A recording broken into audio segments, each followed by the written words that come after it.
ಹಾಸನಾಂಬ ದೇವಿ ದರ್ಶನ ಕಾರ್ಯಕ್ರಮ ಪೂಜಾ ಕೈಂಕರ್ಯಗಳೊಂದಿಗೆ ದೇವಾಲಯದಲ್ಲಿ ಆರಂಭ ಆದರೆ ಇವತ್ತು ಸಂಜೆ ಜಾನಪದ ಜಾತ್ರೆಯೊಂದಿಗೆ ಸಾಂಸ್ಕೃತಿಕ ಹಬ್ಬವನ್ನು ಕೂಡ ಚಾಲನೆಯನ್ನ ಕೊಡುವಂತ ಕೆಲಸ ಈ ವೇದಿಕೆ ಮುಖಾಂತರ ಆಗ್ತಾ ಇದೆ.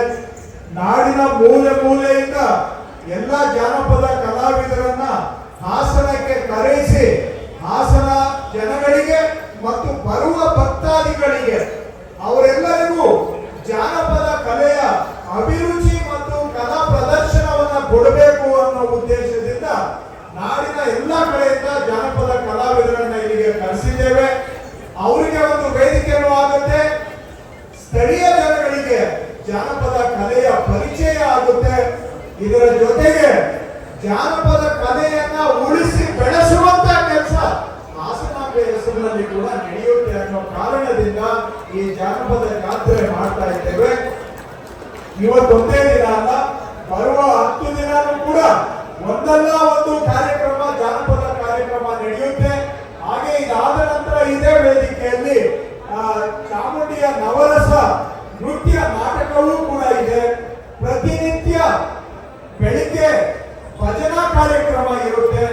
ಮಧ್ಯಾಹ್ನ ಸ್ಥಳೀಯ ಯುವಕರು ಯುವತಿಯರಿಂದ ಅವರ ಕಾರ್ಯಕ್ರಮಗಳು, ಸಾಂಸ್ಕೃತಿಕ ಕಾರ್ಯಕ್ರಮಗಳು ಇರುತ್ತೆ.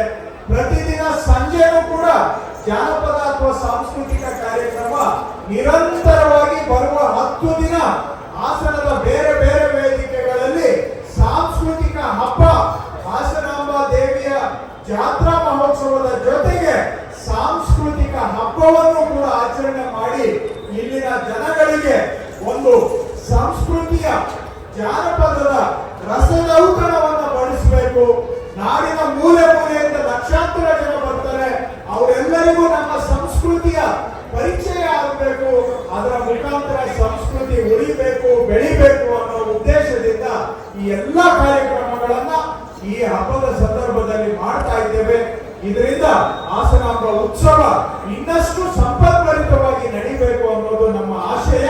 ನಾನು ಹೆಚ್ಚಿಗೆ ಭಾಷಣ ಮಾಡೋಕೆ ಹೋಗದೆ ಈ ಕಾರ್ಯಕ್ರಮಗಳು ಯಶಸ್ವಿಯಾಗಿ ಆಗಲಿ, ಹಾಸನ ಜನತೆಯ ಜನ ಮನ್ನಣೆ ಈ ಕಾರ್ಯಕ್ರಮಕ್ಕೆ ಸಿಗಲಿ, ನಾಡಿನ ಎಲ್ಲ ಮೂಲೆ ಮೂಲೆಯಿಂದ ಬರುವಂತ ಜನರು ಕೂಡ ಇದನ್ನ ರಸದೌತಣವನ್ನ ಉಡಲಿ ಅಂತ ಆಶಿಸುತ್ತಾ ಇದನ್ನ ಆಯೋಜನೆ ಮಾಡಿದಂತ ಜಿಲ್ಲಾಡಳಿತದ ಎಲ್ಲ ಅಧಿಕಾರಿಗಳಿಗೆ ಅಭಿನಂದನೆಗಳು, ಧನ್ಯವಾದಗಳು.